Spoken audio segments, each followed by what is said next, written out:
Hey guys, in this video I will show you how to get the best possible sign up bonus on Binance. The first thing you have to do is just go down to the video description and click on the link. Then you will get to exactly this page right here. Then we just have to click on sign up right here. And then as you can see up here, we already see it 20%. And if you look down here, you also can see if you use this link to register, you will get a 20% discount on all trading fees forever. And this is the best discount you can get on Binance. So if you just use the link, you will get this kickback right here. You just have to enter your details and then you can create an account. Once you're logged in, I also want to show you how you can get some other bonuses. And to do that, you just go up here to your profile icon and then you will get here to the reward center, as you can see. And up here, you can see they always change, but here you can see they have different special bonuses and rewards up here. And you can just check out what are the latest ones that have been released. If you use the link, you will always see them right here. And then you can get some nice bonuses. The next thing you can do is also go to Task Center right here. And there you will see ongoing tasks. They also change from time to time, but here you can also get some nice cashbacks. The last thing I want to show you is how you can even further decrease your fees. And to do that, you simply go up here to your dashboard. Then you scroll down a little bit and go here on the right to trading fees. And then you can click right here on this toggle and then you will use BNB, the BNB token, to even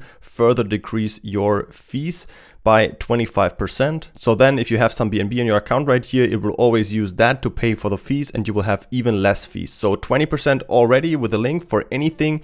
And if you use BNB right here, even 25% less. So then you will end up with somewhere around 0.06% fees, which is really incredibly low. So you can just directly start off with the link in the description. And if you have any questions, always feel free to ask them in the comments.